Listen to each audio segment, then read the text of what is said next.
Welcome to నా TV news. ముందుగా headlines చూద్దాం. జగన్ పాలనలో తిరుమలలో ఘోరాలు జరిగాయన్న మంత్రి జనార్దన్ రెడ్డి. లడ్డూ ప్రసాదంలో కల్తీ నెయ్యి వాడకంపై తీవ్ర విమర్శలు. టీటీడీలో గత ప్రభుత్వ అక్రమాలను ప్రక్షాళన చేస్తున్నామన్న మంత్రి. కూటమి ప్రభుత్వ పనితీరుకు ప్రజల నుంచి అపూర్వ స్పందన. పెట్టుబడిదారులను భయపెట్టేలా ప్రతిపక్షం తీరు ఉందని.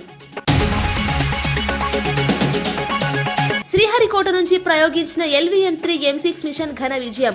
కక్షలోకి చేరిన అత్యంత భారీ ఉపగ్రహంగా బ్లూబర్డ్ బ్లాక్ 2 రికార్డు. భారత వాణిజ్య అంతరిక్ష సామర్థ్యానికి అంతర్జాతీయ గుర్తింపు.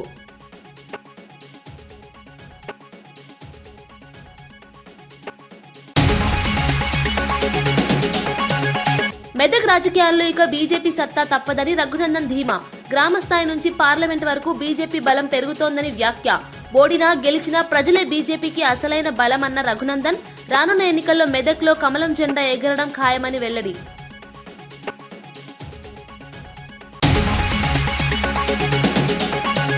జీరాంజీ బిల్లుతో గ్రామ స్వరాజ్యానికి నూతన శకం మొదలు. ఉపాధి హామీ 125 రోజులకు పెరిగి గ్రామాలకు కొత్త ఊపిరి.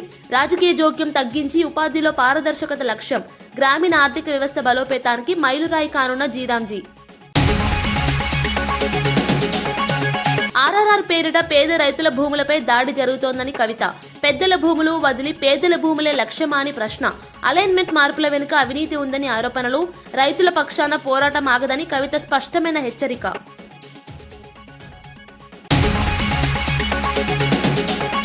భారత అంతరిక్ష పరిశోధన సంస్థ ఇస్రో మరో చారిత్రక విజయాన్ని నమోదు చేసింది. శ్రీహరికోటలోని సతీష్ ధవన్ స్పేస్ సెంటర్ నుంచి LVM-3 M6 రాకెట్ విజయవంతంగా ప్రయోగమైంది. అమెరికాకు చెందిన భారీ కమ్యూనికేషన్ ఉపగ్రహం బ్లూ బర్డ్ బ్లాక్ 2ను కేవలం 15 నిమిషాల్లోనే కక్షలోకి చేర్చింది. సుమారు 6100 కిలోల బరువు గల ఈ ఉపగ్రహం ఇస్రో చరిత్రలోనే అత్యంత భారీ వాణిజ్య ఉపగ్రహంగా రికార్డు సృష్టించింది. ఈ ప్రయోగంతో ప్రపంచ కమ్యూనికేషన్ రంగంలో భారత్ కీలక పాత్ర పోషించనుంది. మారుమూల ప్రాంతాల్లో కూడా నేరుగా 4G, 5G సేవలు అందుబాటులోకి రానున్నాయి. శాస్త్రవేత్తల కృషిని ఇస్రో చైర్మన్ ప్రశంసించారు. అంతరిక్ష రంగంలో భారత్ సత్తా మరోసారి ప్రపంచానికి చాటింది. In the southern state of Andhra Pradesh in India. With me in the commentary box is Sri Vikas Swarnkar, who will be giving the commentary in Hindi. The launch is scheduled at 8:55 hours and 30 seconds Indian Standard Time today, that is on the 24th of December 2025 from the second launch pad. The intent of the launch is to place the Bluebird Block 2 communication satellite of AST Space Mobile USA in 520 km circular orbit with an inclination of 53 degrees. Weight of the satellite is 6,100 kilograms, which is the highest so far launched by the LVM-3 rocket. उड़ान की उल्टी गिनती चालू है और इस समय हम उड़ान से 27 मिनट की दूरी पर हैं. ब्लू बर्ड ब्लॉक 2 जो वर्तमान उपग्रह है जिसे प्रमोचित किया जा रहा है, यह संयुक्त राज्य अमेरिका की एक कंपनी AST स्पेस मोबाइल द्वारा निर्मित किया गया है. यह उपग्रह अंतरिक्ष आधारित मोबाइल सेवाओं में उन्नत तकनीक का प्रतिनिधित्व करने जा रहा है. इस उपग्रह को सैटेलाइट से सीधे स्मार्टफोन से जोड़कर संचार सेवाओं के लिए अभिकल्पित किया गया है. ब्लू बर्ड की श्रृंखला में यह उपग्रह विशाल संचार श्रृंखलाओं की विशेषताएं लिए हुए है, जो कि कुल 2400 स्क्वायर फीट तक विस्तृत हो सकते हैं और यह ऐसा करने वाला अब तक का सबसे बड़ा उपग्रह है. 6, 5, 4, 3, 2, 1, 0. Both S200 motors ignited. LVM-3 M6 Bluebird Block 2 mission, a majestic liftoff. The rocket is beautifully searing through the bright Sriharikota sky. Plus 20 seconds. LVM-3 M6 rocket का सफलतापूर्ण उत्थापन द्वितीय प्रमोचन मंच से और अपनी उद्दिष्ट कक्षा की ओर बढ़ चला है. LVM-3 M6 रॉकेट दोनों ठोस नोदक वाले S200 बूस्टर्स प्रज्वलित हैं.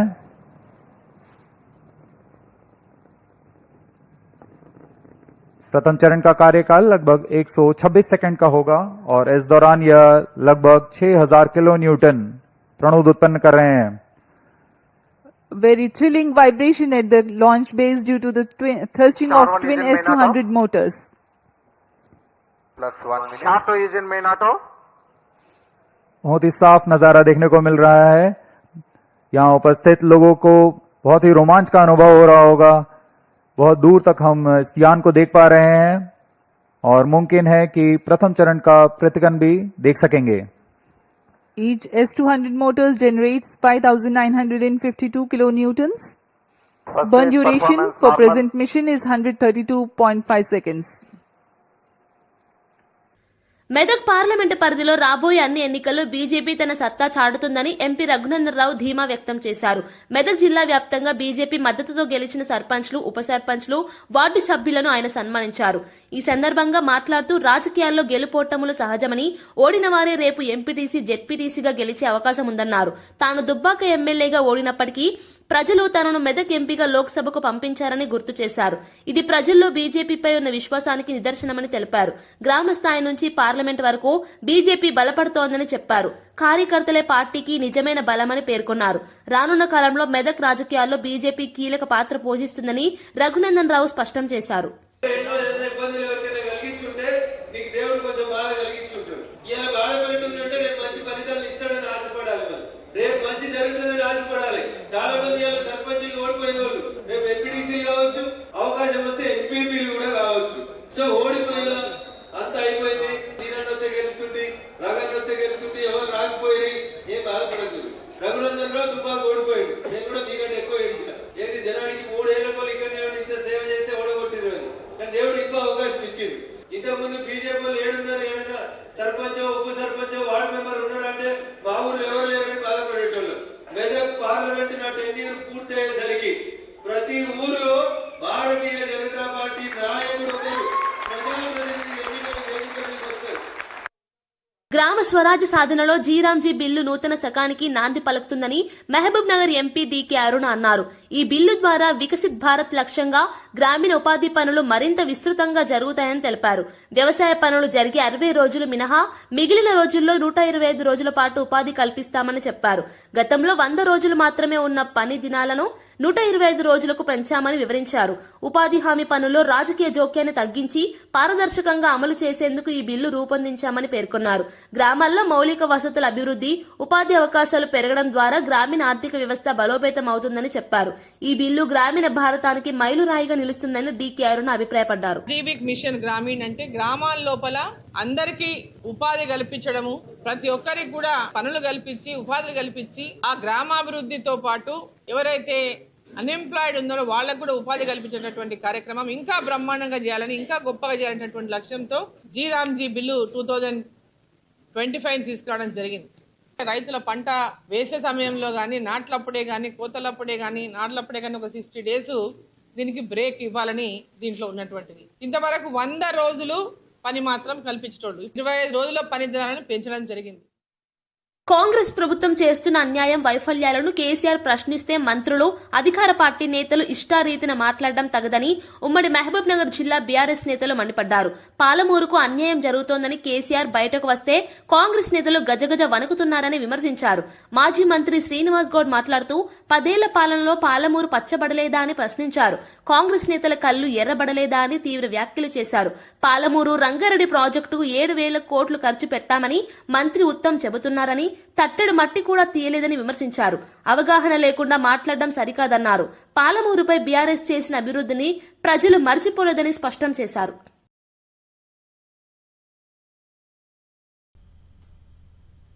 10 సంవత్సరాల్లో పాలమూరు పచ్చబడలేదా? వాస్తవం కాదా? పాలమూరు పచ్చబడ్డది, కాంగ్రెస్ కళ్ళు ఎర్రబడ్డాయి. దేశంలో నెంబర్ 1 స్థానానికి వరి సాగు తెచ్చింది కేసీఆర్ గారు కాదా? తెలంగాణ రాకముందు ఎంత ఉండే లెక్కలు ఉన్నాయి మీకు తెలుసా? ఇంతకు మీకు అవగాహన ఉందా? ఏదో నోరు ఉంది కదా అని చెప్పి, అధికారం ఉంది కదా ఇష్టానుసారంగా మాట్లాడితే ప్రజలు ఊరుకోరు. గుర్తుపెట్టుకోండి, ఇలా మా జిల్లాకు అన్యాయం జరిగిందని కేసీఆర్ గారు బయటకు వస్తే మీ కళ్ళు మండుతున్నాయా? సికింద్రాబాద్ జవహర్ నగర్ డంపింగ్ యార్డ్ తొలగింపు విషయంలో ప్రభుత్వం అలసత్వం వహిస్తే తీవ్ర పరిణామాలు ఎదుర్కోవాల్సి వస్తుందని ఎంపీ ఈటెల రాజేందర్ హెచ్చరించారు. డంపింగ్ యార్డ్ కారణంగా స్థానిక ప్రజలు అనేక ఆరోగ్య సమస్యలు ఎదుర్కొంటున్నారని అన్నారు. దుర్వాసన, కాలుష్యంతో ప్రజలు తీవ్ర ఇబ్బందులు పడుతున్నారని పేర్కొన్నారు. గతంలో డంపింగ్ యార్డ్ ను తరలిస్తామని హామీలిచ్చినా ఇప్పటి వరకు ఎలాంటి చర్యలు తీసుకోలేదని విమర్శించారు. ప్రజల సహనానికి ఒక హద్దు ఉంటుందని, ఇకపై సహించేది లేదని స్పష్టం చేశారు. వెంటనే ప్రత్యామ్నాయ ఏర్పాట్లు చేసి డంపింగ్ యార్డ్ను తొలగించాలని డిమాండ్ చేశారు. ప్రజారోగ్యాన్ని నిర్లక్ష్యం చేస్తే బీజేపీ తరఫున ఉద్యమం చేపడతామని ఈటెల రాజేందర్ హెచ్చరించారు. నమ్మకంతో అయితే ప్రజలు ఇవాళ కూటమికి అత్యధిక మెజార్టీ ఇచ్చి గెలిపించి అక్కడ పెట్టారు. అనేక రకాల సంక్షేమ అభివృద్ధి కార్యక్రమాలు చేస్తూ ముందుకెళ్తున్న తరుణంలో మేము కలిసి ఉన్నాం. ఆ విధంగానే వెళ్తాం. కొన్ని కార్యక్రమాలు మేము చేస్తాం, కొన్ని కార్యక్రమాలు వాళ్ళు చేస్తారు. ఆ విధంగా కలుపుకొని వెళ్ళాలి అనే ఒక ఆలోచన ఏదైతుందో ఆలోచనని స్వీకరించి ఆ విధంగా ప్రోత్సహించి ఒక ఏదైతే కూటమి సంబంధించిన ఐక్యత కూడా చాటడానికి ఈ కార్యక్రమం ఉపయోగపడిందని నేను భావిస్తున్నాను. అలాగే అంటే ప్రతిపక్షాలు కూడా మన రాష్ట్రంలో జగన్మోహన్ రెడ్డి ఉన్న ఈ కార్యక్రమాలని సంబంధించిన కాకుండా కోటి సంతకాలకు సంబంధించిన అనేక రకాల విషయాలతో పక్కదారి బట్టి చెప్పుకో ప్రయత్నం కూడా రాష్ట్రంలో నడుస్తుంది. కనుక పచ్చగా ఉంటే కొందరు ఊరుకోలేరు. ఆ విధమైన పరిస్థితి కూడా ఉంది. కానీ ఈ యాత్ర ద్వారా ఒక సమైక్య స్ఫూర్తి రగిల్చడం తప్పనిసరిగా కొన్ని లోటుపాట్లు ఉన్నాయి. వాటిని కూడా సరిదిద్దుకొని ముందుకెళ్తాం. ఆ విధంగా వెళ్ళడానికి కూడా మాకు యాత్ర దోహదపడిందని మీకు తెలియజేస్తున్నాను. రేపు ఈ యొక్క యాత్రకి ఒక అద్భుతమైన ముగింపులా మన యొక్క అమరావతిలో అనేక రకాల నిర్మాణాలు జరుగుతున్నాయి. కానీ ఎవరి విగ్రహం కూడా అమరావతిలో లేదు. అమరావతిలో వచ్చే మొట్టమొదటి విగ్రహం అది కూడా అటల్ బిహారీ వాజ్పేయి గారిది రావటం, దాంట్లో ముఖ్యమంత్రి గారి చొరవ, ఆయన తీసుకున్న ఏదైతే ఒక నిర్ణయం అద్భుతమైంది. ఆ విధంగా ఆయన అటల్ స్మృతివనం అని చెప్పి ఒక 3 ఎకరాల స్థలాన్ని కేటాయించడం, దాంట్లో ఒక అద్భుతమైన విగ్రహాన్ని సుమారు 13 అడుగుల అటల్జీ యొక్క విగ్రహ ఆవిష్కరణ కార్యక్రమంతో పాటు భారీ సభ ఉండబోతుంది. పంచాయతీలకు నిధులు విడుదల చేయడంలో కాంగ్రెస్ ప్రభుత్వం తీవ్ర నిర్లక్ష్యం వహిస్తోందని బీజేపీ నేత బండి సంజయ్ మండిపడ్డారు. నెల రోజుల గడువు ఇస్తున్నామని, ఈలోగా గ్రామ పంచాయతీలకు నిధులు విడుదల చేయకపోతే హైదరాబాద్ నడిబొడ్డున భారీ నిరసన చేపడతామని హెచ్చరించారు. స్థానిక ప్రజాప్రతినిధులతో కలిసి పరేడ్ నిర్వహిస్తామని స్పష్టం చేశారు. గ్రామాల్లో అభివృద్ధి పనులు నిలిచిపోయాయని, సర్పంచులు తీవ్ర ఇబ్బందులు ఎదుర్కొంటున్నారని తెలిపారు. పంచాయతీలకు రావాల్సిన నిధులు విడుదల కాకపోవడంతో మౌలిక వసతులు పనులు పూర్తిగా ఆగిపోయాయన్నారు. 1 మంత్ లోపల మళ్ళా ఎన్నికల కోడ్ పేరుతోని రాష్ట్ర ప్రభుత్వం తప్పించుకునే ప్రయత్నం చేస్తే దానికి ఏ విధంగా గుణపాఠం చెప్పానో భారతీయ జనతా పార్టీ తెలంగాణ రాష్ట్రంలో రామచంద్ర గారి నేతృత్వంలో గుణపాఠం పక్కా చెప్తాం. మేము 2 సంవత్సరాల్లో గ్రామ పంచాయతీలకు కాంగ్రెస్ పార్టీ ప్రభుత్వం ఎన్ని నిధులు ఇచ్చింది విడుదల చేయాలి, శ్వేతపత్రం విడుదల చేయాలి. మీరే ఎక్కువ గెలుస్తామంటున్నారు. ఈ నెల రోజుల లోపల ఎలక్షన్ కోడ్తో నిమిత్తం లేకుండా ముందే బడ్జెట్ రిలీజ్ చేయండి. మున్సిపల్ ఎన్నికలు వస్తాయా, జెడ్పీటీసీ ఎంపీటీసీ ఎన్నికలు వస్తాయా, ప్రజలకు సంబంధం లేదు. మిమ్మల్ని ప్రజలు గెలిపించాలని మీరే అంటున్నారు. మేము కలిసి అంటున్నారు కాంగ్రెస్ వాళ్ళు. 1 మంత్ లోపల మీరు వెంటనే యుద్ధ ప్రాతిపదికన గ్రామ పంచాయతీలకు నిధులు విడుదల చేయాలి. ఎలక్షన్ కోడ్ రాకముందే నిధులు విడుదల చేసిన తర్వాతనే ఎన్నికలు నిర్వహించండి. మీరు రాష్ట్ర ప్రభుత్వం కనుక 1 మంత్ లోపల గ్రామ పంచాయతీలకు నిధులు విడుదల చేయకుంటే రాష్ట్ర ప్రభుత్వం మెడలు వంచే బాధ్యతను భారతీయ జనతా పార్టీ తీసుకుంటుంది 100%. నిద్ర ఓనియా మేము నిద్ర ఓనిచ్చే ప్రసక్తి లేదు. కొట్టాడదామా లేదా ఇష్టపడ్డ ప్రసక్తి లేదు. నేను అసలు ఇష్టపడ్డా గెలవంగానే మా వాళ్ళు ఫుల్ గెలిచిరు అని చెప్పి మళ్ళీ బడ్జెట్ ఏరియా ఇవ్వకుండా ఏం చేస్తారు? ఇక జెడ్పీటీసో ఎంపీటీసో ఎలక్షన్స్ పెడతారు. మళ్ళీ వాళ్ళు గెలుస్తామంటారు. లేదా కార్పొరేషన్ ఎలక్షన్ పెడతారు, గెలుస్తామంటారు. ఇక గెలిచినాక ఒక్క పైసలు మళ్ళీ ఎలక్షన్స్ ఇవ్వలేదు. ఇక 5 సంవత్సరాలకు ఒక్క పైసలు ఇయ్యారు. ముఖ్యమంత్రి డైరెక్ట్ పైసలు ఇవ్వమంటున్నాడు. సిద్దిపేట జిల్లా కాంగ్రెస్ పార్టీలో వర్గపోరు తీవ్రంగా ఉందని మంత్రి వివేక్ కీలక వ్యాఖ్యలు చేశారు. ఈ గ్రూపుల గొడవలను పక్కన పెట్టాలని పార్టీ నేతలకు విజ్ఞప్తి చేశారు. వర్గపోరుతో కాంగ్రెస్ పార్టీకి నష్టం, బీఆర్ఎస్ కు లాభం జరుగుతోందని అన్నారు. గత 10 ఏళ్లలో హరీష్ రావు మంత్రిగా ఉండి నిధులన్నీ సిద్దిపేటకు తీసుకెళ్లారని విమర్శించారు. దుబ్బాక నియోజకవర్గం అభివృద్ధిలో వెనుకబడి ఉందన్నారు. దుబ్బాక అభివృద్ధి కోసం తాను ప్రత్యేకంగా కృషి చేస్తానని హామీ ఇచ్చారు. పార్టీ అంతర్గత ఐక్యత లేకపోతే ప్రజల్లో తప్పు సంకేతం వెళ్తుందని హెచ్చరించారు. కాంగ్రెస్ బలపడాలంటే వర్గపోరుకు స్వస్తి పలకాలని మంత్రి వివేక్ స్పష్టం చేశారు. మొన్న ఎలక్షన్లు చెప్పినారే, ఒకళ్ళు సర్పంచ్ తీసుకోండి, ఒకళ్ళు ఎంపీటీసీ తీసుకొని వినలేదు. సో ఒకళ్ళు ఎట్లా ఓడిపోతారు. ఓడిపోయినప్పుడు టీఆర్ఎస్ వస్తే ఏం లాభమే లేదు. మనము కొంచెం అడ్జస్ట్ చేసుకొని ఏది కూడా మనం కాంగ్రెస్ పార్టీని ఎట్లా బలోపేతం చేయాలని చెప్పి ఆ ఆలోచనతోని అందరూ కూడా గ్రూపులు పక్కకు పెట్టి ముందుకు వెళ్ళాలని చెప్పి కోరుతూ ముగిస్తున్నాను. జై హింద్. జగన్ పాలనలో తిరుమలలో అనేక అక్రమాలు మహాపాపాలు జరిగాయని మంత్రి బీసీ జనార్దన్ రెడ్డి తీవ్ర ఆరోపణలు చేశారు. ఎన్టీఆర్ భవన్ లో మీడియా సమావేశంలో ఆయన మాట్లాడుతూ తిరుమల పవిత్రతను దెబ్బతీసేలా పాలన సాగిందని అన్నారు. టీటీడీ వ్యవహారాల్లో రాజకీయ జోక్యం పెరిగిందని విమర్శించారు. భక్తుల విశ్వాసాలను గౌరవించకుండా నిర్ణయాలు తీసుకున్నారని ఆరోపించారు. తిరుమల వంటి పవిత్ర క్షేత్రాన్ని రాజకీయ ప్రయోజనాలకు వాడుకున్నారని మండిపడ్డారు. ప్రస్తుతం టీడీపీ ప్రభుత్వం దేవాలయాల పరిరక్షణకు కట్టుబడి ఉందన్నారు. తిరుమల గౌరవం సంప్రదాయాలను కాపాడటమే తమ లక్ష్యమని స్పష్టం చేశారు. భక్తుల విశ్వాసాన్ని పునరుద్ధరిస్తామని మంత్రి తెలిపారు. ప్రజలందరూ కూడా ఆలోచించుకోవాలని చెప్తా ఉన్నాను. దేవుడి పదవి, దేవుడి మీద నమ్మకం లేనటువంటి భూమా కరుణాకర్ రెడ్డికి టీటీడీ పదవి కనిపెట్టి ఆ రోజు కట్టబెట్టడమే వారు చేసిన తప్పని కూడా ప్రజలందరూ కూడా అనుకుంటా ఉన్నారు. ఇదొక్కటే కాదు, రాజకీయంగా మళ్ళీ 6 నెలల నుంచి కూడా ఈరోజు ఏదైతే తెలుగుదేశం పార్టీ కూటమి ప్రభుత్వం వచ్చిన తర్వాత ఈరోజు ప్రజలందరూ కూడా కూటమి ప్రభుత్వం చేసేటువంటి పనులన్నిటికీ కూడా వారందరూ కూడా ఆకర్షితులు అవుతూ ఉన్నారు. మంచి పరిపాలన ఇస్తూ ఉన్నారు. ఈ పరిపాలనలో ఈరోజు డిఎస్సి కావచ్చు, పోలీస్ కానిస్టేబుల్ కావచ్చు, అదేవిధంగా మొన్న జరిగిన సిఐఐలో కోట్ల రూపాయలు పెట్టుబడులు రావడం జరిగింది. సిఐఐ సదస్సులు ఏదైతే కోట్ల రూపాయలు ఈరోజు వస్తే యావత్ దేశం కూడా మన సైడ్ చూస్తూ ఉంది. ఆంధ్రప్రదేశ్ పురోగతి చెందుతూ ఉంది. ఈరోజు మళ్ళీ పెట్టుబడులు పెట్టాలి. పెట్టుబడులు పెట్టడానికి ఒక బ్రాండ్ అంబాసిడర్ అయినటువంటి శ్రీ నారా చంద్రబాబు నాయుడు గారు, అదేవిధంగా మా యువ నాయకుడు ఐటీ మంత్రి అయినటువంటి శ్రీ లోకేష్ బాబు గారి వల్ల ఈరోజు విదేశాలకు వెళ్ళి మా రాష్ట్రానికి రండి, మీకు కావాల్సినటువంటి వనరులన్నీ కూడా చూపిస్తాము, మా వనరులు మీకు గత ప్రభుత్వం మాదిరిగా కాదు, సింగిల్ విండో కిందనే మేమంతా కూడా అనుమతులు ఇస్తున్నామని చెప్పినప్పుడు ఈరోజు ప్రజల ఈ యొక్క ఇన్వెస్ట్మెంట్లకు కూడా నమ్మకం వస్తూ ఉంది. ఆ నమ్మకంతోనే ఈరోజు ప్రజలు కోట్ల రూపాయలు కూడా పెట్టుబడి పెట్టడానికి ముందుకు వస్తూ ఉన్నారు. ఈరోజు ఈ యొక్క ఇండస్ట్రీ ఇన్ఫ్రాస్ట్రక్చర్ కూడా అన్నీ కూడా డెవలప్ అవుతూ ఉన్నాయి.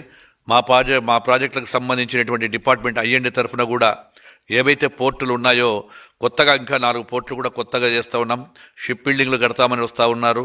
అనేకమైనటువంటి కూడా పోర్టులు కూడా వస్తున్నాయి. అదేవిధంగా కొత్తగా మళ్ళీ ఒక 5 ఎయిర్పోర్ట్లు కట్టాలనేటువంటి ప్రణాళికలు కూడా రెడీ చేసుకున్నాము. త్వరలోనే దగదర్తి నెల్లూరు దగ్గర కూడా టెండర్లు కూడా పిలవడం జరుగుతూ ఉంది. ఈరోజు ఒక్కటే వైఎస్ఆర్ పార్టీ నాయకులకు కూటమి ప్రభుత్వానికి వస్తున్న ఆదరణను చూడలేక మళ్ళీ ఏదైతే ఇన్వెస్ట్మెంట్లను కూడా బెదిరించుకోవాలి అనేటువంటి దూరంతో జగన్మోహన్ రెడ్డి గారు ఎంత నీచ రాజకీయాలు చేస్తున్నారో మీరు ఆలోచన చేయాలి. అంటే ఒక ప్రతిపక్ష హోదాలో ఉండి మాజీ ముఖ్యమంత్రిగా ఉండు ఎవరైనా పీపీపీ మోడల్లో వస్తామంటే మీరు ఆసుపత్రులగిన టెండర్లు వేసేస్తే మీకు గీన వచ్చిన తర్వాత 2 నెలల లోపలనే మిమ్మల్ని లోపలికి వేస్తామంటున్నారు. అసలు ఒక ముఖ్యమంత్రిగా ఉండి, ఒక మాజీ ముఖ్యమంత్రిగా ఉండి పనిచేసినటువంటి మీరు ఈ విధంగా బావడం ప్రజలందరూ కూడా చూస్తూ ఉన్నారు. ఇన్వెస్టర్లు కూడా చూస్తూ ఉన్నారు. ఇలాంటి భయపడకు ఎవరు కూడా పెట్టుబడిదారులు భయపడారని కూడా తెలియజేస్తూ ఉన్నాం. పెట్టుబడిదారుడికి కావాల్సింది అక్కడ ఏవైతే పాలసీలు బాగున్నాయా, అక్కడ ప్రదేశం అనువైనదా కాదా అని వాటిని చూస్తారు తప్ప నీ బెదిరింపులకు ఎక్కడ కూడా భయపడారని చెప్పి కూడా జగన్మోహన్ రెడ్డి గారికి తెలియజేస్తూ ఉన్నాం. ఈరోజు ఏది మాట్లాడినా కూడా దౌర్జన్యంతో మళ్ళా రాజ్యాలు వెళ్ళొచ్చు అనుకుంటున్నారు. మీకు ప్రజలు ఇంకా బుద్ధి చెప్పలేదా? మీరు 151 సీట్లకు ఉంటే 11 సీట్లకు మిగిలిపోయినా కానీ కూడా ప్రజలు మిమ్మల్ని చీకొట్టి రప్ప అని చెప్పి ఆడిస్తే కూడా సిగ్గులేదా? ఎవడైనా నడిపించే నాయకుడు అంటారు కానీ నరికేటువంటి నరకండి అంటే నాయకుడు కాదు అని చెప్పి కూడా తెలియజేస్తూ ఉన్నాము. ఈరోజు రప్ప అంటే తప్పేంటి? లేకుంటే గిన అభిషేకాలు పొట్టేళ్లను మానవత్వంలో ఉన్నామా లేదా? మీరు మూగ జంతువులు సైతం పబ్లిక్ కోసి మీకు రక్త తర్పణ మీ ఫ్లెక్సీలకు చేస్తే ఆనందపడుతున్నారా మీరు? వైఎస్ఆర్ పార్టీ నాయకులు అడుగుతా ఉన్నాం. ప్రజలంతా కూడా విస్తుపోతున్నారు. మీరు సంక్షేమానికి నిజమైన అండా టీడీపీ మాత్రమేనని ఎమ్మెల్యే బూర్ల రామాంజనేయులు స్పష్టం చేశారు. ఎన్టీఆర్ భవన్ లో నిర్వహించిన మీడియా సమావేశంలో ఆయన మాట్లాడుతూ గత టీడీపీ ప్రభుత్వ హయాంలో క్రైస్తవ మైనార్టీలకు అనేక సంక్షేమ పథకాలు అమలు చేశామని గుర్తు చేశారు. విద్య, ఉపాధి, మౌలిక వసతుల విషయంలో టీడీపీ ఎప్పుడూ క్రైస్తవులకు అండగా నిలిచిందన్నారు. మైనార్టీల ఓట్ల కోసం మాత్రమే మిగతా పార్టీలు మాటలు చెబుతున్నాయని విమర్శించారు. క్రైస్తవుల అభివృద్ధి కోసం స్పష్టమైన విధానాలు టీడీపీకే. ఇంతేకాకుండా ఆ గ్రామాల్లో వాళ్ళ కాలనీల్లో, క్రైస్తవ కాలనీల్లో కావలసినటువంటి మౌలిక వసతులు కల్పించే విషయంలోనూ, అదేవిధంగా ఏవైతే చర్చిలు ఉన్నాయో చర్చిల నిర్మాణానికి కానీ మరమ్మతులకు కానీ ప్రభుత్వం ఇచ్చేటటువంటి ఇతోధికమైనటువంటి సహాయంతో వారు ఎంతో సంతోషంగా ఈ పండుగ జరుపుకుంటున్నారని తెలియజేయడానికి నేను ఎంతో గర్విస్తున్నా. ముఖ్యంగా క్రైస్తవ సోదరులందరూ కూడా ముక్త కంఠంతో ఈ కూటమి ప్రభుత్వం యొక్క పనితీరును, మన ముఖ్యమంత్రి చంద్రబాబు నాయుడు గారి యొక్క ఔదార్యాన్ని, ఆయన క్రైస్తవ సోదరుల పట్ల చూపుతున్నటువంటి ప్రేమాభిమానాలకి వారు అభినందనలు తెలియజేస్తున్నారు. ముఖ్యంగా మనం చూసినట్లయితే క్రైస్తవులకు సంబంధించి తలమానికంగా ఉన్నటువంటి క్రిస్టియన్ భవన్ 2019లో చంద్రబాబు నాయుడు గారు ఈ రాష్ట్రానికి విడిపోయినటువంటి ఒక రాష్ట్రానికి క్రైస్తవుల యొక్క మనోభావాలని అద్దం పట్టే విధంగా ఒక క్రిస్టియన్ భవన్ నిర్మాణం జరగాలని ఆనాడే 16 కోట్ల రూపాయలు మంజూరు చేస్తే గుంటూరు నడిబొడ్డునున్నటువంటి ఆ క్రైస్తవ భవనాన్ని ఆ తర్వాత వచ్చినటువంటి వైసీపీ ప్రభుత్వం పూర్తిగా నిర్వీర్యం చేసింది. ఇచ్చిన డబ్బులు కూడా ఖర్చు పెట్టలేక 9 కోట్ల రూపాయలు ల్యాప్స్ చేయడం అనేటువంటిది జరిగింది. అంటే దీన్ని బట్టి చూస్తే వైసీపీ ప్రభుత్వం క్రిస్టియన్ల పట్ల ఎంత ఈన స్థితిలో, అంటే వారిని ఇబ్బంది పెట్టే పరిస్థితుల్లో చూస్తున్నదన్నటువంటి విషయాన్ని మనకు అర్థమవుతుంది. మళ్ళా మన కూటమి ప్రభుత్వం రావడం, ఆ క్రిస్టియన్ భవన్ నిర్మాణానికి పూర్తి చేయడానికి 10 కోట్ల రూపాయలు అవసరమైతే ఆ 10 కోట్లు కూడా మంజూరు చేయడం అనేటువంటిది జరిగింది. ఇది మనకు ముఖ్యమైనటువంటి విషయం చెప్పుకోవాల్సి వస్తే మన యువనేత నారా లోకేష్ బాబు గారు యువగళము సమయం కూటమి నేతలు ఐక్యంగా ప్రజల ముందుకు వెళ్లేందుకు అటల్ మోదీ సుపరిపాలన యాత్ర దోహదపడిందని బీజేపీ రాష్ట్ర అధ్యక్షుడు మాధవ్ అన్నారు. ఈ యాత్ర రాష్ట్ర వ్యాప్తంగా విజయవంతంగా సాగిందని చెప్పారు. అన్ని ప్రాంతాల్లో ప్రజల నుంచి సానుకూల స్పందన లభించిందని తెలిపారు. అటల్ బిహారీ వాజ్పేయి, నరేంద్ర మోదీ పాలనలో దేశం సాధించిన అభివృద్ధిని ప్రజలకు వివరించామని అన్నారు. యాత్ర ద్వారా ప్రభుత్వ సంక్షేమ పథకాలు సుపరిపాలన ప్రజలకు మరింత చేరువయ్యాయని చెప్పారు. కూటమి నేతల మధ్య సమన్వయం పెరిగిందని, రానున్న ఎన్నికల్లో ఇది కీలకంగా మారుతుందని అభిప్రాయపడ్డారు. ప్రజల విశ్వాసం బీజేపీ వైపే ఉందని మాధవ్ ధీమా వ్యక్తం చేశారు. చేస్తూ ముందుకెళ్తున్న తరుణంలో మేము కలిసి ఉన్నాం, ఆ విధంగానే వెళ్తాం. కొన్ని కార్యక్రమాలు మేము చేస్తా ఉంటాం, కొన్ని కార్యక్రమాలు వాళ్ళు చేస్తారు, ఆ విధంగా కలుపుకొని వెళ్ళాలి అనే ఒక ఆలోచన ఏదైతే ఉందో ఆలోచనని స్వీకరించి ఆ విధంగా ప్రోత్సహించి ఒక ఏదైతే కూటమి సంబంధించిన ఐక్యత కూడా చాటడానికి ఈ కార్యక్రమం ఉపయోగపడిందని నేను భావిస్తున్నాను.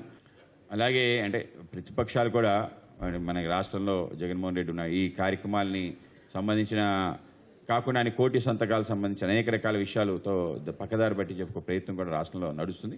కనుక పచ్చగా ఉంటే కొందరు ఊరుకోలేరు, ఆ విధమైన పరిస్థితి కూడా ఉంది. కానీ ఈ యాత్ర ద్వారా ఒక సమైక్య స్ఫూర్తి రగిల్చడం తప్పనిసరిగా కొన్ని లోటుపాట్లు ఉన్నాయి, వాటిని కూడా సరిదిద్దుకొని ముందుకెళ్తాం. ఆ విధంగా వెళ్ళడానికి కూడా మాకు యాత్ర దోహదపడిందని మీకు తెలియజేస్తున్నాను. రేపు ఈ యొక్క యాత్రకి ఒక అద్భుతమైన ముగింపులా మన యొక్క అమరావతిలో అనేక రకాల నిర్మాణాలు జరుగుతున్నాయి, కానీ ఎవరి విగ్రహం కూడా అమరావతిలో లేదు. అమరావతిలో వచ్చే మొట్టమొదటి విగ్రహం అది కూడా అటల్ బిహారీ వాజ్పేయి గారిది రావటం, దాంట్లో ముఖ్యమంత్రి గారి చొరవ, ఆయన తీసుకున్న ఏదైతే ఒక నిర్ణయం అద్భుతమైంది. ఆ విధంగా ఆయన అటల్ స్మృతివనం అని చెప్పి ఒక 3 ఎకరాల స్థలాన్ని కేటాయించడం, దాంట్లో ఒక అద్భుతమైన విగ్రహాన్ని సుమారు 13 అడుగుల అటల్జీ యొక్క విగ్రహ ఆవిష్కరణ కార్యక్రమంతో పాటు భారీ సభ ఉండబోతుంది. నేషనల్ రింగ్ రోడ్డు పేరిట పేద రైతుల భూములను బలవంతంగా తీసుకుంటున్నారని తెలంగాణ జాగృతి అధ్యక్షురాలు కల్వకుంట్ల కవిత ఆరోపించారు. పెద్దల భూములను వదిలేసి పేదల భూములనే లక్ష్యంగా చేసుకుంటున్నారని అన్నారు. తెలంగాణలో 8 జిల్లాల్లో ఇదే పరిస్థితి కొనసాగుతోందని పేర్కొన్నారు. ఆర్ఆర్ఆర్ వల్ల చౌటుప్పల్ 2 ముక్కలవుతుందని ఆందోళన వ్యక్తం చేశారు. రాయగిరి రైతులు ఇప్పటికే ఎన్నోసార్లు తమ భూములను త్యాగం చేశారని గుర్తు చేశారు. కొందరు నాయకుల అవినీతి కోసం అలైన్మెంట్ మార్చుతున్నారని ఆరోపించారు. ఇప్పటికైనా సీఎం రేవంత్ రెడ్డి స్పందించి రైతులకు న్యాయం చేయాలని డిమాండ్ చేశారు. రైతుల పక్షాన తమ పోరాటం కొనసాగుతుందని కవిత స్పష్టం చేశారు. అయినా బిల్డింగ్లు పూర్తిగాలే, ఇంకా 450 కోట్లు ఎస్క్రో అకౌంట్ లో ఉన్నాయి, కేంద్ర ప్రభుత్వం ఇచ్చిన డబ్బులు. అయినా కాంట్రాక్టర్ డీలే చేస్తున్నాడు అన్నమాట ఆమె చెప్పింది. నేను ఈ జిల్లాలో ఉన్నటువంటి మంత్రివర్యులు కోమటిరెడ్డి వెంకటరెడ్డి గారిని రిక్వెస్ట్ చేస్తూ ఉన్నాను, డిమాండ్ చేస్తూ ఉన్నాను, మీరు ప్రత్యేకించి ఆ కాంట్రాక్టర్ని మరి పిలిపించుకుంటారా, ఏం చేస్తారో చెప్పండి. తొందరగా మైల్ స్టోన్స్ ఇచ్చి ఏం స్ఫూర్తి అయ్యేటట్టు చేయండి. ఎప్పుడు అడిగినా 15 రోజులు అంటాడట, అట్లా అనబట్టి 5 ఏళ్ళు. కాబట్టి తొందరగా పూర్తి చేస్తే పోయేటటువంటి ప్రాణాలు దక్కేటటువంటి ఆస్కారం ఉంటుందని చెప్పి నేను డిమాండ్ చేస్తూ ఉన్నాను. ఎట్ ద సేమ్ టైం నేను మంత్రి గారిని ఇంకొక మాట కూడా డిమాండ్ చేస్తున్నాను. ఎయిమ్స్లో చాలా జాబ్స్ వచ్చేటటువంటి ఆస్కారం ఉంది. మినిమం 12 నుండి 1500 జాబ్స్ కొత్తగా క్రియేట్ అయ్యేటటువంటి ఆస్కారం ఉంది. ఇందులో మెజారిటీ అట్లీస్ట్ 80% మన తెలంగాణ బిడ్డలకు వచ్చే విధంగా ప్రయత్నం చేయాలని చెప్పి నేను మంత్రి గారిని కోరుతా ఉన్నాను. అన్ని రకాల జీవోలు ఉన్నాయి, అన్ని రకాల సపోర్టింగ్ మెటీరియల్ ఉంది. లోకల్ జాబ్స్ డిమాండ్ చేసేటటువంటి హక్కు మనకున్నది. కొన్ని ఎగ్జామ్స్ రాసే వాటిలో అయినా సరే ప్రిఫరెన్స్ ఇవ్వచ్చు, ఎగ్జామ్స్ లేకుండా కాంట్రాక్ట్లో తీసుకునే వాటిలో అయినా సరే మనకు ప్రిఫరెన్స్ ఇవ్వచ్చు. నేను డైరెక్టర్ గారికి కూడా 2 విషయాలు కోరిన. 1, తొందరగా బిల్డింగ్ ఫినిష్ చేయండి. 2, స్థానికులకు ఉద్యోగాలు ఇవ్వండి అని. ఈ 2 కూడా జిల్లా మంత్రివర్యులు వెంటబడి సాధించుకోవాలని చెప్పి నేను డిమాండ్ చేస్తూ ఉన్నాను.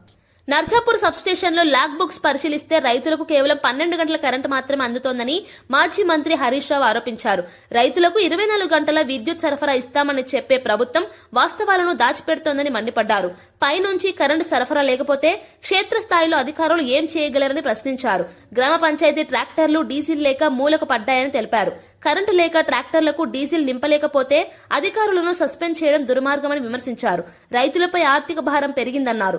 ప్రభుత్వం నిజాయితీగా రైతులకు నిరంతర విద్యుత్ అందించాలని డిమాండ్ చేశారు. కటింగ్ పెడితే నువ్వు మీదికెళ్ళి ఆదేశాలు ఇస్తే నువ్వు ఏం చెప్తే గది చేస్తారు. కరెంట్ ఏమైనా తింటారా, దాచుకుంటారా? పాపం ఆపరేటర్ ఏం చేస్తాడు, ఏఈ గారు ఏం చేస్తారు? ఏఈ గారైనా ఆపరేటర్ గారైనా మీదికెళ్ళి ఎంత వస్తే గత రైతులకు ఇస్తారు.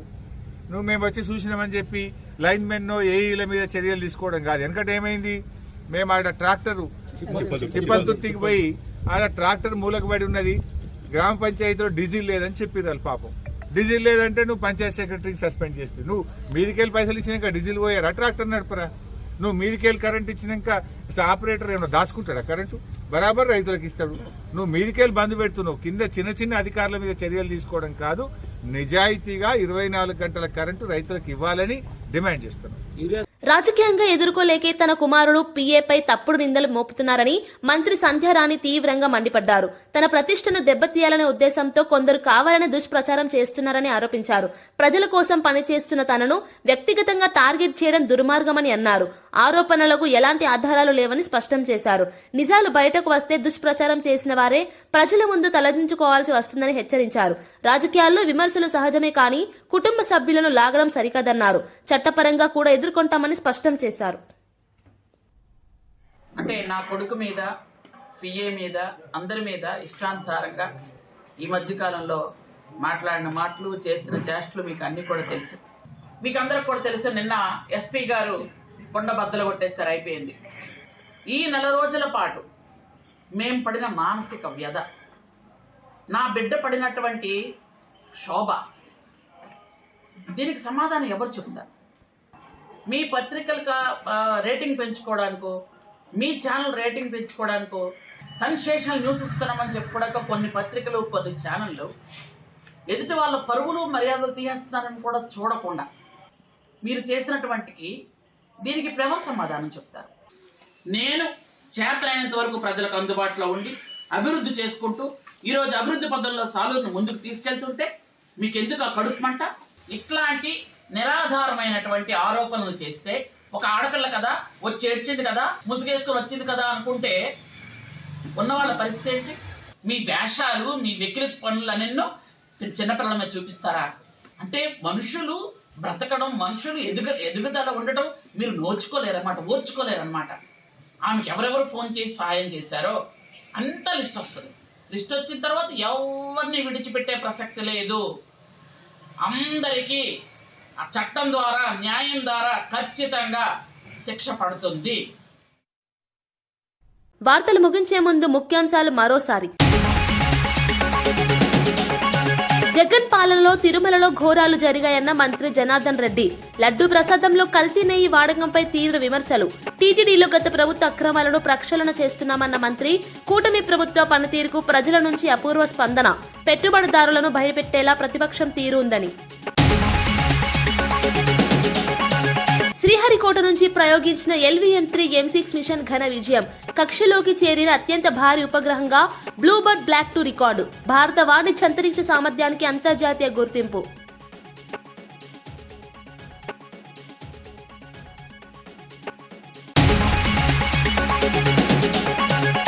మెదక్ రాజకీయాల్లో ఇక బీజేపీ సత్తా తప్పదని రఘునందన్ ధీమా. గ్రామ స్థాయి నుంచి పార్లమెంట్ వరకు బీజేపీ బలం పెరుగుతోందని వ్యాఖ్య. ఓడినా గెలిచినా ప్రజలే బీజేపీకి అసలైన బలం అన్న రఘునందన్ రానున్న ఎన్నికల్లో మెదక్లో కమలం జెండా ఎగరడం ఖాయమని వెల్లడి.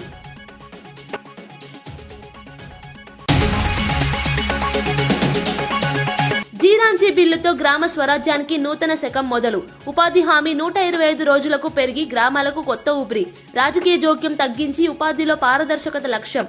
గ్రామీణ ఆర్థిక వ్యవస్థ బలోపేతానికి మైలురాయి కానున్న జీరాంజీ. ఆర్ఆర్ఆర్ పేరిట పేద రైతుల భూములపై దాడి జరుగుతోందని కవిత. పెద్దల భూములు వదిలి పేదల భూములే లక్ష్యమా అని ప్రశ్న. అలైన్మెంట్ మార్పుల వెనుక అవినీతి ఉందని ఆరోపణలు. రైతుల పక్షాన పోరాటం ఆగదని కవిత స్పష్టమైన హెచ్చరిక.